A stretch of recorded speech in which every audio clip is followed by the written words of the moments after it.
So it's recording now. So hi, Grandpa. Well, introduce me. Hello. Introduce me. Introduce me. Hello, everyone. This is my grandpa. Sit down. It's Mr. Piepenhagen. Is that his whole name? Ulrich No, Piepenhagen. no. Ulrich Guenther Piepenhagen. Being the firstborn of 5 boys, I have Ulrich is my surname. Guenther is my dad's first name. Paul is his dad's first name. And Piepenhagen is the family name. Now that's only for the firstborn, okay? Oh. And that is in, let me show you.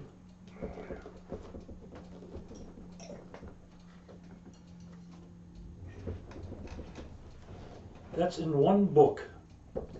It's called the Stammbuch. The Stammbuch? Stamm. Stamm means the family tree. Oh. This is it right here, okay? Now, to get the family started, what do you got to have? You got to have a man and a woman married. In German, it's called the Heiratsurkunde. And it's right in here, okay? And this was in 1940. Now you see the Hakenkreuz, which is the swastika. Oh, there it is. There's a swastika, yeah. Well, what it is, it's everything that happens is like getting a driver's license or anything else. Mm-hmm. It's got to be taxed. So this is like your birth certificate. This is this is my parents' marriage certificate. Oh, okay. That's just your parents' marriage.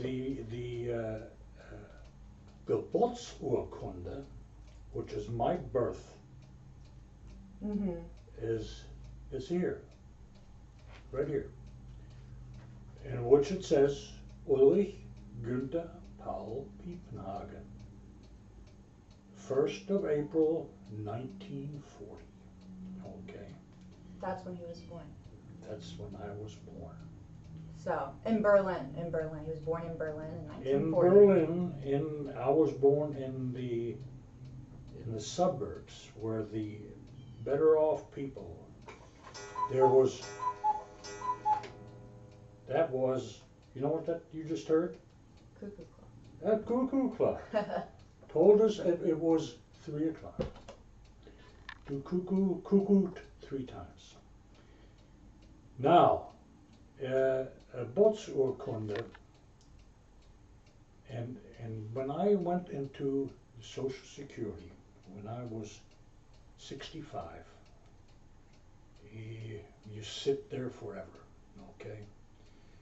Everybody comes forward, everybody except Social Security. And so they finally called me, and never, of course, got the name right. Didn't even try. See, in other countries, the most important thing is the family name. And if you don't, or think you can't pronounce it properly, don't pronounce it. Say it. I might have some difficulty with your name. Could you help me, please? Oh, yeah. I've seen professors do that sometimes. But slow and try to make it as simple. Because I know how important your name is, okay? So this was 1940. Parents got married in 1939. And in Germany back in those days, and I don't know if it's still the case, they get, when both the husband and the wife are employed, in other words, they're prepared to marry, and they love themselves deeply. Because marriage is one time. because it's the marriage. They're in love, really in love, not in heat, not in opportunity or whatever. It's time come at 19, they're 30 years old. They're both mature. They both know what they want, and they are in love. So now I was the first one, and that's the ship's clock. And that's the kind of clock that's aboard a ship. Oh, okay. Because the time is different aboard ship. It's made for aboard ship. Somebody needs to man all the stations, and they have watches in the fire room. In other words, what makes the boilers, what makes the ship go. Mm-hmm. On the bridge, what steers the ship, and so on. But so my brother was born in 1942, 26th of February 1942. Then came the Jochen. Where are you at, Jochen? Hans Christian, that's Hans Christian Hermann Piepenhagen. Mm. Jochen was born in 43. Now the war was in full swing. There was no medicine available for the babies to get their shots. There was no proper food for the babies, so Jochen, sadly enough, never had a chance. Mm. He died in 45. That's when the Russians came. And there's a page in back of the book called Sterburkunde. Sterburkunde. Sterb means death. Oh. Death. And the poor guy never had a chance. That's 45. That's when the Russians came. Mm-hmm. Now, Yeah, I feel like most people don't realize that German citizens were also having a hard time. Well, some people know that, but now here was the worst time. Okay. by the way, we're not Nazis or anything. I just have to. Now, German, we're all Germans, but they weren't all the same. Yeah. Now, see, Just like any other country, we're not all the same. No. During the war, it's all different. Okay, it's all different. Yeah. We lived in the suburbs. When you live in the suburbs, that means you're pretty well off. You own your own house, and you don't live in the inner city. In other words, in the nicer sections of Berlin. Okay. So the Nazis, the bad ones, Mm-hmm. there were Nazis that lived in barracks. Now, to live in barracks with other Nazis wasn't very nice. You would like to live in your own house. So what they did is they followed the people that got drafted, especially the people that got drafted in the suburbs. So they saw my dad getting drafted, and they said, we got one, we got a place, we got a house. Mm-hmm. We ought to kick the other out because their dad is in the... See, his dad's going and being forced to fight for them. No, nobody's is forced. Oh, nobody was forced, he wasn't drafted? Wait, drafted, what is drafting? You support, you defend your country. Yeah. I said, nobody get forced, okay? Okay, well, he's defending his country, and then... No. I don't know. I'm just trying to say government isn't necessarily nice to its citizens. War is not nice to anybody, Yeah. okay? You don't want So, World War so what happens, they saw that my dad got drafted, and they said to my dad, the upper crust, these, you know, Herr Piepenhagen, we see that you have a doctorate, PhD in statistics. You can speak fluent German, you can, oh, we need somebody like you in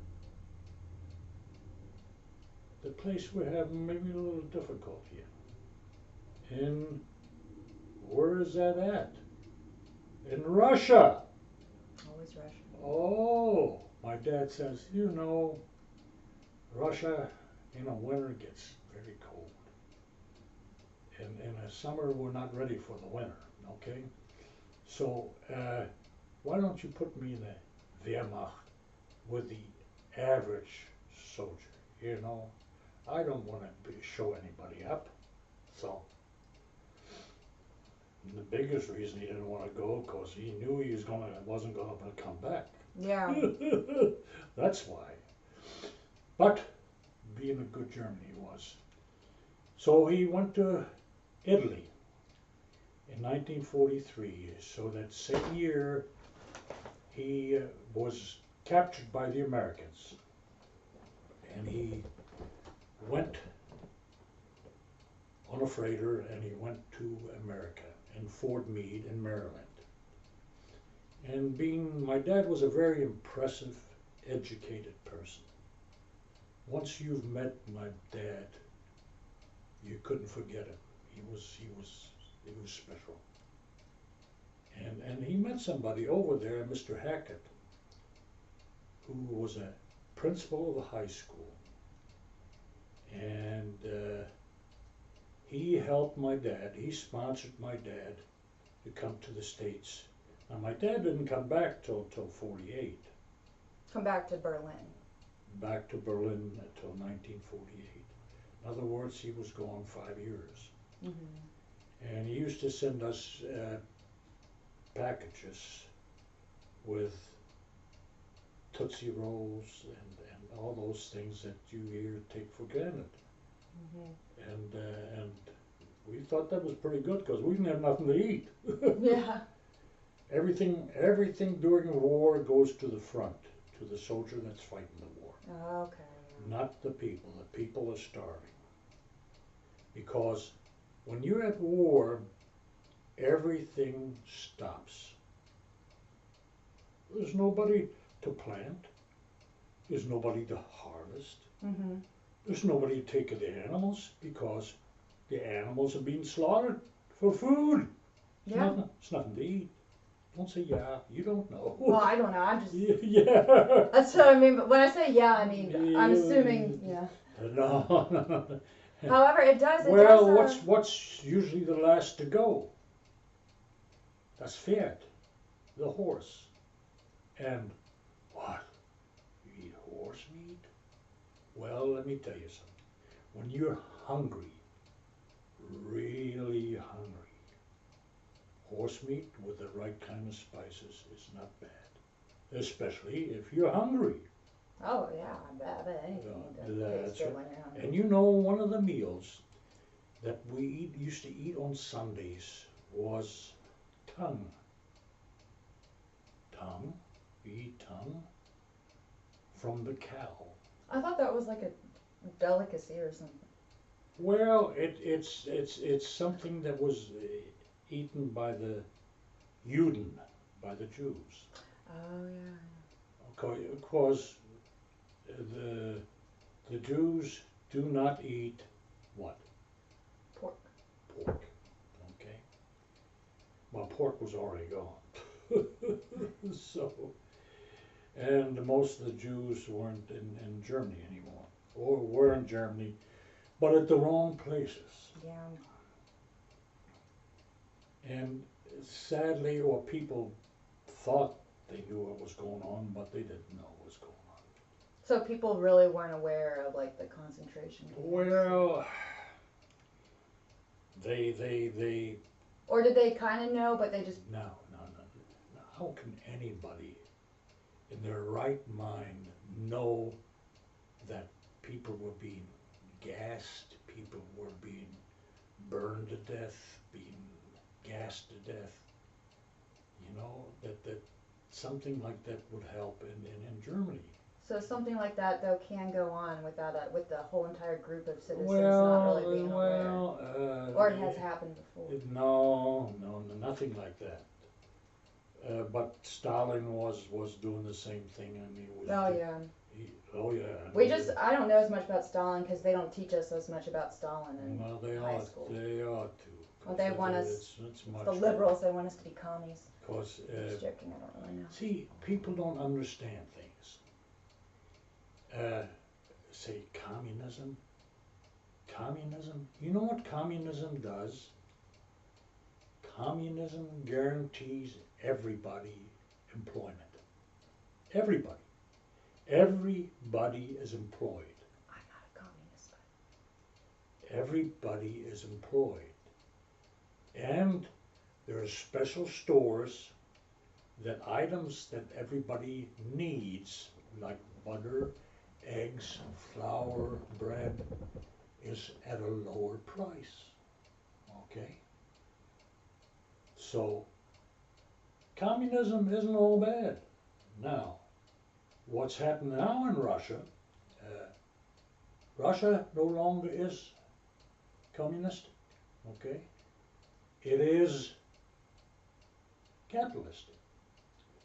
Now, do you know, and this is a true statement, that there's more millionaires, there's more billionaires in Russia than any place else on the world. yeah, I didn't know that. That's a true fact. Even in Sudan, all the places where all the oil is, no, Russia is much richer. This is what it is. Mm-hmm. And the people, the Russian people are guaranteed nothing. Mm-hmm. See, the other part of communism, everything is nationalized. What does it mean, everything is nationalized? An example, Cuba, okay? When I was in high school in 1958, okay? In 1958, when Castro took over Cuba, Batista was the man in charge then, and he was, I don't know what would happen to him. I think he departed. So,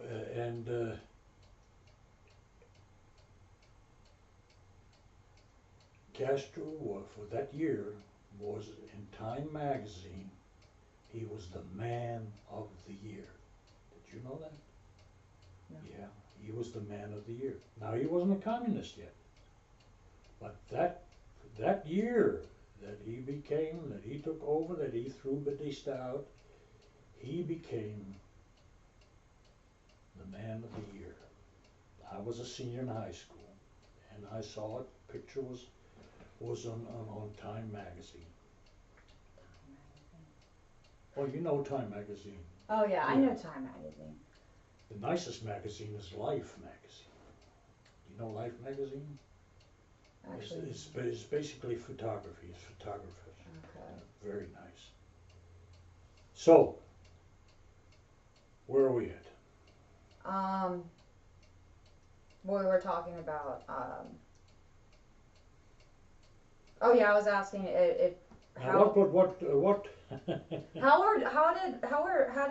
I'm just curious how a government, or how it gets to a point where a government is able to round up a whole bunch of people, a group of people like Jews or something, and, send them on, like, how does that, because you don't want to happen, that type of thing to happen again, or at least in America, so like how, It's still what are happening. the warning signs? It's still happening Still happening in other countries. Oh, yeah, in yeah. Africa and Oh, terrible things go on there. well, Well, everywhere terrible things go on, but it's But at least in America, I Here, guess. let me explain how things Or like westernized. No, let me explain how things like this happen. The United States went through it in 1929 when the crack market crashed. Mhm. Remember? Yeah. Nothing was nothing. Okay? Yeah. Okay. Well, the thing happened in Germany. It wasn't worth anything. People were unemployed. Mhm. So there was a person waiting his opportunity. Oh yeah, Hitler came and was. Well, that wasn't that simple. Wasn't that Yeah. simple? Wasn't that simple? Wasn't that simple? No, no, no, no, no.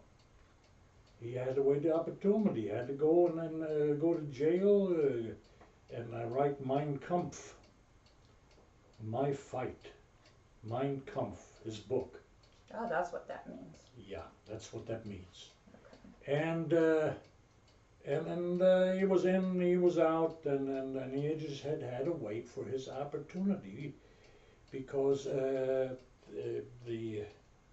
person that was in charge was the one that was in charge during the First World War. His name escapes me right now. Well, anyway, he was waiting his time, and his time came. Mhm. And people needed to be employed. Okay. Mhm. People needed to be proud of their country. And when you're hungry, you're not very proud of anything. You're just, your stomach growls, your kids' stomach growls, and at the time, you know, you don't much care what you produce. Mhm. You don't care you're building tanks and guns and whatever else, Yeah. but you're not hungry anymore. Or I guess a And concentration camp. and Hitler he built the Autobahn. The what? Autobahn, which is the best street system that ever was made. Street system? Yeah, no potholes, no nothing. There's 4 lanes. The far left lane you can go as fast as your car will go, and there's no potholes. There's nothing. It's the most beautiful street you would ever. I traveled in it when I was last my visit.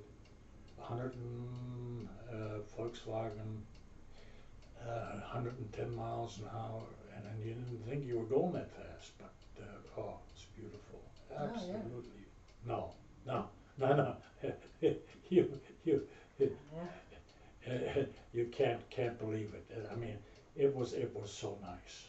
I'll have to try it out. And Eisenhower says, you know, we need something like this here in the States. So that's how the interstate, yeah.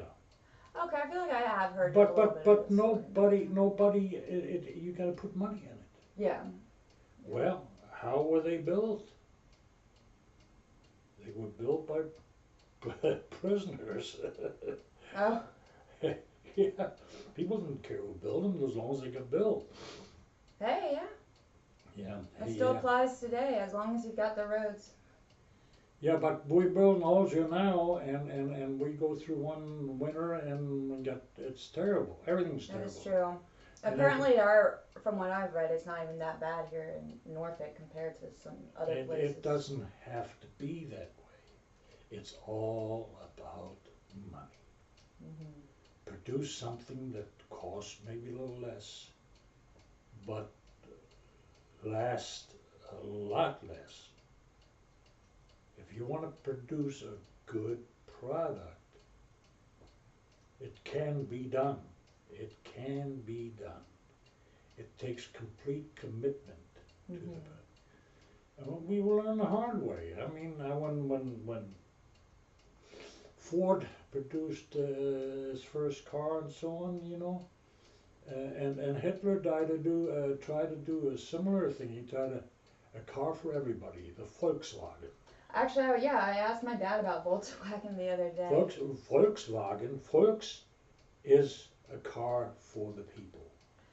I think that's interesting because their symbol Wagen is is the same car, as the a car for the people, for everybody. Okay? Where the elite's gonna drive nicer cars. It's something that the average person can afford, you know. Yeah. You know, it's like everywhere else. People are Like a Toyota Corolla today. now the big thing. And my dad, we lived in the suburbs, and he had a stable. He had a horse. He loved. Oh Oh, man, my I God. want a horse. And my Peter Guenther, my mother's sister, uh, her husband was on the Russian front, and he didn't come back. Mm. And Peter Guenther and myself were good friends. Okay, we're about the same age. He was 2 years older than I was, and we lived in Berlin, and so and the German people take care of their old. They take care of. Unlike us Americans. Some of us take care of our old. No. We aren't. Housing, medicine, everything. Okay. My mother, when she was here, my dad had a tough time getting a job here.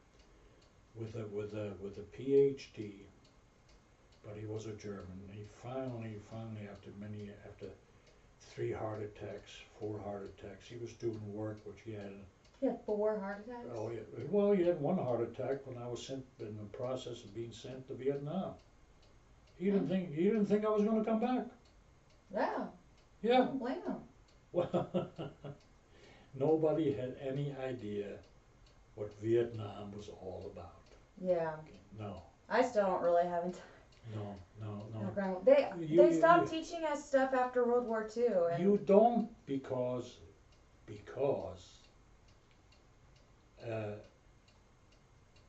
war is terrible. Okay. yeah. And unless you're there, and you don't know what is what. You don't know who's who. Actually, I've thought about that a lot. Ever since I was little, I've always thought if I was in a battle or something, like how do you tell if you're killing the right person? Well, and what would you do? Would you shoot somebody? You don't know what you're going to do. See, that's what people I don't like weapons. Weapons get you into trouble. But how are you going to defend yourself during war? I mean, somebody starts shooting at yourself. You know, what are you going to do? You don't know what you're going to do. See, that's the problem in life. Oh, I would do that. If somebody was going to shoot me, I want to shoot him back. Yeah, but who was that guy? You know, you don't know. Yeah. See, that's the problem. You don't know. And these people that say, well, I would do that. That stuff wouldn't happen to me. It wasn't, okay? And people that say those things and talk without thinking, they have no idea what they would do. Yeah. They wouldn't. No, I believe that. Yeah. So here I was in the Social Security office.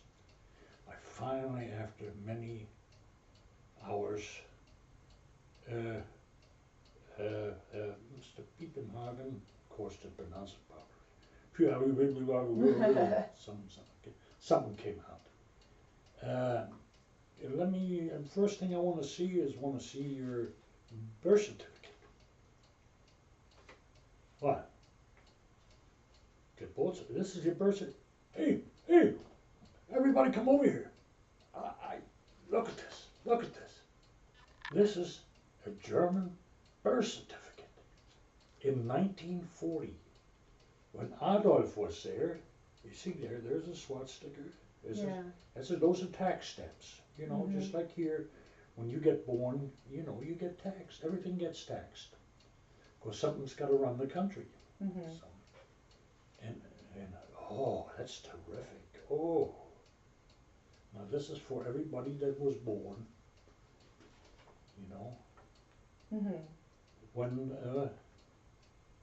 when Hitler was, and Jochen, he didn't make it. He was born in 43, and this was after the war. My dad came back from prisoner of war.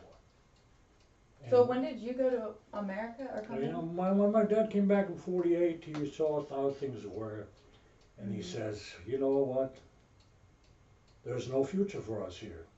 So when my dad was here in Fort Meade and met Mr. Hackett, he sponsored us. You had to be sponsored to come in the United States. Okay? Okay. Now, in other words, somebody had said, okay, I sponsor these people to come over to the United States, and I'm responsible for them. Okay? Why did they get rid of that? Why did we? There's always been something where somebody had to say, when I joined the Navy, I had, I feel like part of our problem with immigration is we don't have any vetting process. no, I say, oh, take too many people, they ain't got time, that's crap. That's crap. Here, when I joined the Navy in 1958, I tried to get into a college, Shippensburg State Teachers College, and in Pennsylvania. So they said, well, Mr. Piepenhagen, you didn't make high enough. So why don't you come back in 6 months? And my dad says, hey, done that 6 months. You know, I got a place for you. How about the military? I'll shape you up. Well, where we were at the time was in farm country. The cows, moo-moos, and then we didn't have, we had to walk miles to get someplace. And I didn't have I wasn't, this was me at 18. Oh, ha ha ha. Good looking guy, honey. Oh yeah, yeah. Yeah, and I had this is an intent to become a citizen. Okay. I had, and this one here, I was in the Navy, in 1961, I became a citizen. Okay? So basically, as you can't, every year before I became a citizen, I had to fill out a postcard and say, my name is, I am here, I work here, I'm productive, and I'll be eligible for citizenship in 1961. That's simple. Wasn't difficult. Without that, I was here illegally. They could ship my ass out. But they couldn't ship my ass because I was property of the military. Yeah. I had an intent to become a citizen. I had committed myself to become a citizen. Okay? There always, and there is a way, you know, and it's not difficult, okay? But I don't want to go in the military. I could be in Iraq, Iran, Afghanistan, sheesh. And if I'm drafted, I'll go to Canada first. And what kind of United States citizen are you? Yeah. Are you? No. You're not proud of this country. Nobody's proud of this If country. it puts a burden on you, you want to leave it. No. That's not the way it works. Yeah. So anyway, that's the way things work. And there's an answer for most things. There's an answer for our debt. There's an answer for people working. There's all kinds of answers. But a lot of people don't want to work. They want to get food stamps. They want to get Medicaid. And they want to have money. But how will they have money? Working under the table. other words, getting paid in cash, but never showing it. In other words, not paying taxes. And that happens. Oh yeah. There's people, food stamps now, it's like a credit card. And a and they got their Lincoln or a Cadillac parked out there. I've seen it. I've seen it. Oh, Yeah, I've seen it too. I've seen it in line. It's and the things that they buy. Sometimes I wonder though, maybe if we just, as a society, maybe just made it so you'd at least be a little embarrassed if you're taking handouts or something from the government. No. Pride isn't there. I'm black, and the country owes it to me. They Yeah, owe it but to that. me because they deprived me. Oh no, After, they didn't. whoa. People deprived of They people. they justified it. There are just too many people making things like KKK and so on. They utilize those situations. Oh yeah. Same way with the situation that happened in University of Virginia. Everybody was doing the wrong thing. And every time there is an opportunity, they'll jump right up on the wagon and the country owes us this, and the country owes. The opportunities are there. Mhm. And the key to success is education. Education. That has held true in my experience. And when I was in the Navy at first, in 1958, the people in charge of me, the senior enlisted people who were chiefs, were illiterate. They couldn't read or write. They were in charge of me. And you had to have an evaluation every 6 months or every year, whatever the time was at the time. And the chief says, you know what, why don't you put down what you accomplished? And I put accomplished, I did all these. A year is a long time, and you forget what you do in a year, okay? And for the first 5-6 years, I was on the same ship, and you gotta make. I can remember day like it was yesterday. January 19th, 1958. I just got out of boot camp. I got out of electrical school. It was 12 weeks. And let me tell you, Great Lakes in the wintertime is cold. Is it cold? So, here comes the 19th of January 1958. I come to one of the oldest ship in the Navy. I had to go over to 2 ships to get to the Thuban, thumping Thuban, USS 19. That was a cargo attack ship. It had the same kind of boats on that they used during the Second World War, the 6th of January. Same ones, they had more ships in Norfolk than God could help. Oh, there were so many ships. And so there was a guy waiting on the quarterdeck. That's where you check yourself in. And he says, oh, you are my relief on mess cooking. Well, the first job that you have, if you're the next in line, mess cooking that's where the rest of the people eat. Mhm. You serve the meals. You do that for 3 months, okay? Well, I did that for 3 months, and I got off of there, and then got qualified on my watch station, and I made third class third class petty officer.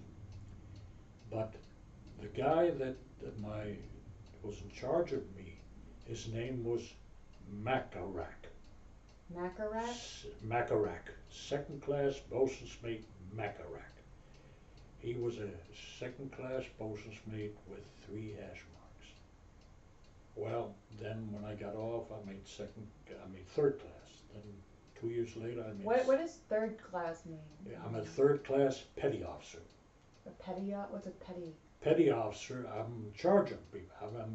In other words, I've improved myself. I'm a petty officer. Okay. I'm no longer just a seaman or fireman. Okay. Petty officer. And then I made second class petty officer. Well, Macarac was still second class petty officer. And then he got another hash mark. And then What's a another hash mark? hash mark, that means he had another 4 years in the Navy. Okay. And then I made first class petty officer. And Macarac was still second class petty officer. In other words, I was senior to him. Mm-hmm. Okay. So they had a mess where the first class petty officers had their meals. Okay. And I did that on one ship, same ship, in one enlistment. Okay. Now you don't do that anymore. Okay. I did that because I could do it. Mm-hmm. See, the thing is, if it's there, get it. Study. See, I was never, when I was going through A school, there was always, the classes was about 20 people, and there was always 1 or 2 that didn't have to open a book, didn't even look at the book. They didn't have to study. And they always could be first in class. Drove me nuts. Yeah, I know what you're talking about. Drove me nuts. I said, and I studied, and I studied. I still was either second or third, you know. But, but I, you know, and that's it's same when the next school came. So, but that's the way it went. Yeah. It is. So that was my first ship. And when I was on that first ship, a lot of interesting things happened. It was from 1958 to 1963. What year did we enter Vietnam? No, Vietnam didn't come till 70. Okay. This was Bay of Pigs was when I was on my first ship. I don't know what Bay of Pigs is. That's where people, Cubans, Uh-huh. try to overthrow Castro. Okay.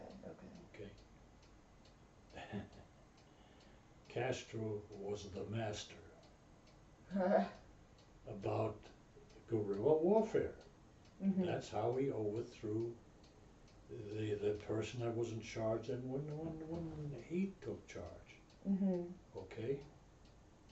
And these guys never had a chance. We're the only ship there. They came by 3 ships, LCMs. All their stuff was on these 3 ships. They never even got a chance to offload it. Nothing. They were right there. So we were the only ship there. So back in those days, nobody basically had any idea what the hell was going on. Yeah. So when a ship goes to battle stations, in other words, you might get attacked. So in the middle of the night, 2 o'clock in the morning, bunga bunga bunga, all hands, man your battle stations. Set circle zebra, set circle William. Tighten up the ship. Nobody said a word. Nobody had any know what the hell was going on. 1 o'clock in the morning? Battle station means war. Yeah. This is not a drill, was said. Uh-oh. Nobody said a word. Quiet. It was beautiful. Oh wow. Circle zebra was set in quickest ever. Circle William protected against atomic warfare was set. Or biological warfare was set. Quiet. Still didn't know what the hell was going on.